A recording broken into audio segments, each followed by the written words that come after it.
Guys, it's gonna be my first ever what if. And it says in the title, this is what if ironhind was in Transformers Prime. Hope you guys grab your snacks and let's jump into it. Now, our story begin in episode 3. Now, Ultra Magnus is busy talking to RC like he didn't canon about the other Autobots. The conversation goes the same. And Jack and RC come up to Magnus' ship, and Magnus basically brings them up. Now they see another Autobot, which is Ironhide. Now Ironhide walks up to them and then talks to RC and asks them what happened. And RC does explain everything. And then Ironhide's thinking, is Optimus still alive? RC looking down says she doesn't know. So yeah. The rest of episode 3 will play out the same. And along with episode 4, the raid of Darkmount, yeah. Episode 4 where they go to raid Darkmount. Yeah. And by the way, this is season 3. And the Autobots go in like how they do in canon. But since Ironhide's there, he's leading two bots, which is Wheeljack and Bulkhead. And they're basically like blown up the I guess you can say like the lower parts of Dark Mode, and Shockwave still arrives and attacks them. Now Ironhide fights Shockwave, and the thing is, the fight is literally equal. I'm not gonna lie, with Ironhide's experience and firepower and Shockwave's intelligence and I would say maybe durability, they're kind of equal, but I would say Ironhide loses because of a shot from a Viocon which distracted him and gave Shockwave the opening. Now, the other Autobots are captured as usual. That capturing goes the same, along with Magnus, Bumblebee, and RC. But Optimus appears like he did in canon, but something is different. I never understood why Smokescreen never just jumped on Optimus's back and flew with him, so that's what's gonna happen. Smokescreen basically jumped on Optimus's back. They fly together, and Smokescreen sees the other Autobots captured. So he activates the uh, space shifter or phase shifter. Yeah, phase shifter. It's been a while since I watched Transformers Prime, so sorry about that. But yeah, he activates the phase shifter and jumps off of Optimus. He starts raining fire basically on the Decepticons, killing the Viocons. Now Shockwave and the Viocons start shooting at him, but all the blasts are going through him. Now this gives the Autobots openings to basically either kill or knock out their opponents. But Ironhide proceeds to just basically punch Shockwave away from him since Shockwave was like on top of him. His leg was on top of him, basically on his back.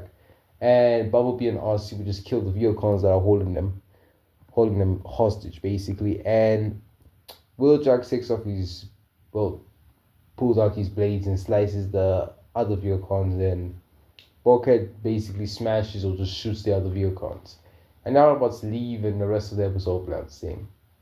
Episode 5, I would say, plays out the same in every sense of the detail. I am not gonna lie, this episode does not change. But episode 6,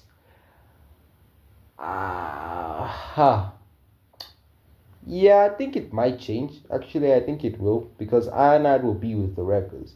Now, does everything else go the same with Miko coming and the rest? Yeah, I would say yes.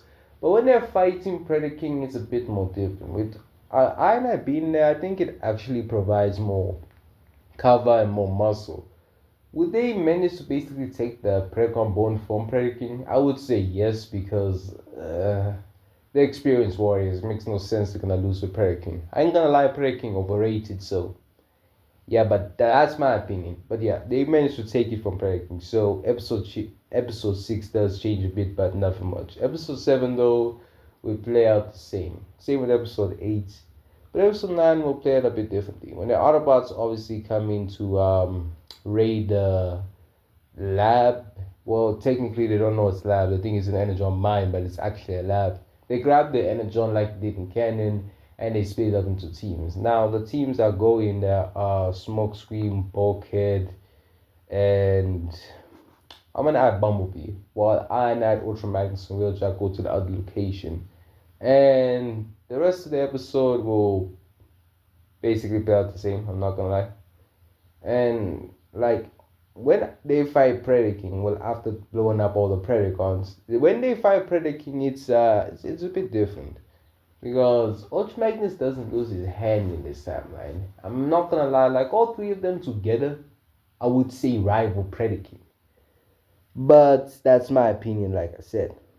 So yeah, that Magnus never loses his hand, and yeah, that's the end of episode 9 because it still plays out the same. They still lose, but Magnus doesn't lose his hand. That's the only difference. And the Forge of Souls Prime is also still like intact. He never snaps it or breaks it in half, so it's fine. Episode 10 plays out the same. Episode 11 plays out the same. Episode 12 plays out the same. I'm not gonna lie, but episode 13 is where things change. Now a bit of the raids go the same, but when the Wreckers basically goes to fight Sunwave, something happens differently. Since they know Sunwave can open ground bridges, one of them pretends to be a distraction, so the others can get a few shots on Sunwave, and then Iron Knight would basically come in and deal the finishing blow. Basically, Bulkhead rushes in like an idiot, pretending he's gonna attack Sunwave. When Sunwave opens a ground bridge, Wheeljack will come in, speeding in his vehicle form, grabbing Bulkhead before he goes through the ground bridge and pulls him out. Ultra Magnus will literally shoot the communications or the tech that was behind Sunwave and blows it up, which will distract Sunwave and allows Iron Knight to basically rush in and basically jump and blast him straight in his spark chamber, killing not just him but also Laserbeak. Yes, and yeah, the rest will play out a bit the same. But when we go to like the final fights, like the last few minutes of the episode where Bumblebee's about to be killed, like before Megatron can even like actually basically do an accurate shot, Iron Knight would see this. He sees Megatron about to shoot and kill Bumblebee, so he decides to finish his fight with Starscream. He was fighting and bullying Starscream basically. He grabs Starscream by the neck, shoots him through his spark chamber, throws him away, shoots basically Megatron's arm, and it miss and the shot basically hits Bumblebee's arm, and with that, Bumblebee's arm is like shot off basically, and the other two shots are basically shot towards, I would say, Shockwave. Shockwave takes those blasts and he's alive, but he's injured. Bumblebee will land on one of the platforms, not like on the, what was it called again? The Omega Lock. Yeah, he doesn't land on the Omega Lock thing, whatever, the energy source, whatever. So yeah, that doesn't happen. But he lands on the platform. Optimus sees this and gets mad, grabs the Star Saber, and Megatron grabs the Dark Star Saber. They fight, and Megatron will be killed, basically, because Prime is not playing games, and I would say that's the end.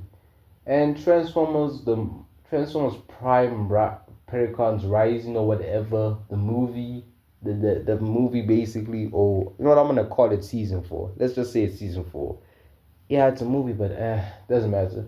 That movie plays out the same. Difference is Ultra Magnus is there more because he never gets beaten down by Predacon because he was with Iron Knight and Smokescreen.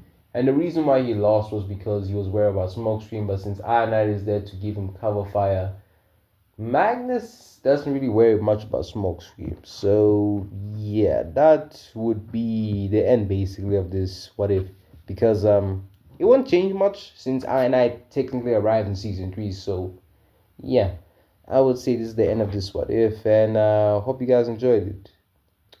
I hope you guys have a good time.